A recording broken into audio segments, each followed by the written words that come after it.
Aventures australes, c'est le titre d'un ouvrage paru en octobre. Il réunit les photos d'oiseaux et mammifères marins vivant dans les terres australes et antarctiques françaises. Des photos prises par 5 ornithologues, dont Valentin Nivet-Mazerolles, qui va me rejoindre. Bonjour. Bonjour Valentin, vous êtes ornithologue originaire de Haute-Savoie. Et avant de nous raconter votre aventure, on s'intéresse à la genèse de ce projet avec Maxime Guignard. Au bout du monde, grands espaces et belles espèces. Chaque année, l'Institut polaire français Paul-Émile Victor, basé à Plouzanet, près de Brest, recrute 5 volontaires pour un service civique hors norme. Étudier ces mammifères marins, ces oiseaux, comme marqueurs des changements notamment climatiques qui se jouent dans l'océan austral. Nos passionnés d'écologie, de nature, d'ornithologie sont âgés de 24 à 28 ans. L'un d'entre eux est briochin. Pour eux donc, direction les îles Kerguelen, l'archipel des Crozets, les îles Saint-Paul et Nouvelle-Amsterdam et la Terre Adélie. 15 mois d'hivernage sur ces petits bouts de France semés dans l'Antarctique pour participer à ce programme de recherche, mais aussi pour nous apporter les images de ce monde qui semble éternel et qui ne l'est pas. Plus qu'un voyage, une immersion dans cette aventure australe. Valentin Nivet-Mazerolles, bonjour, rebonjour. Où étiez-vous précisément? Alors moi je me situais sur l'archipel de Crozet, qui fait partie des 4 districts des terres australes et antarctiques françaises. Comment s'organisaient vos journées? Alors en fait, en tant qu'ornithologue, on fait énormément de terrain. Donc là, en l'occurrence, j'avais 10 espèces d'oiseaux et 4 espèces de mammifères à suivre. Donc ça s'organisait autour de comptage, de bagages. On pose également des balises GPS sur certains oiseaux pour suivre leur déplacement au sein de l'océan austral.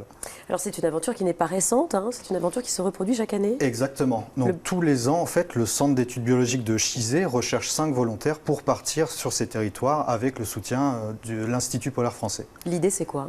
Alors l'idée c'est de suivre un petit peu ces animaux comme sentinelles des changements climatiques globaux actuels. Qu'est-ce qui vous, par exemple, vous a le plus marqué justement en termes de changement climatique? En quoi avez-vous vu ces changements? Alors nous, c'est très peu perceptible sur du court terme quand on a pu l'assister pendant les 15 mois, puisque c'est un programme historique de 50 ans qui permet d'accumuler un certain nombre de données et de faire un petit peu des prédictions sur le futur. Ce qui me concernait plus, moi, directement, c'est notamment le manchot royal, qui a une population relativement importante sur l'archipel de Crozet et qui doit faire un voyage en mer assez important pour aller chercher sa nourriture jusqu'au front polaire, zone de production relativement intensive. Et seulement, d'ici quelques années, 40 à 50 ans, on estime que ce front va se décaler plus au sud, ce qui augmentera ce voyage alimentaire et pourra mettre en péril la survie du poussin qui attend le retour des adultes pour être nourri, justement. Donc l'idée, c'est de sensibiliser justement les gens. Les photos sont très très belles, vous n'êtes pour autant pas photographe, les photos sont très très belles. C'est dû à quoi? Le fait que vous puissiez vous rapprocher autant comme ça des oiseaux? Alors exact, les animaux n'ont pas de prédateurs, du coup pas de crainte de l'homme. Donc on a la chance de vivre cette proximité qui est assez extraordinaire et très marquante. Et du coup, ça nous permet de faire des prises de vue relativement posées, originales et d'avoir un œil un petit peu plus attentif et puis toujours passionné du coup. Vous êtes un vrai passionné. Il y a aussi beaucoup de commentaires, des petites anecdotes aussi, assez rigolotes. Qu'est-ce que vous avez voulu écrire? Alors, le but vraiment de ce livre est le partage, donc aussi bien au niveau naturaliste, pour les plus passionnés, les plus avertis, et également le côté humain, qui est souvent en plein milieu de cette aventure, et dont les gens sont très friands en général. Du coup, on a essayé d'équilibrer un petit peu ces 2 aspects-là. Merci beaucoup Valentin Nivet-Mazerolles d'être venu sur notre plateau. Merci infiniment. Merci. Et c'est la fin de ce journal.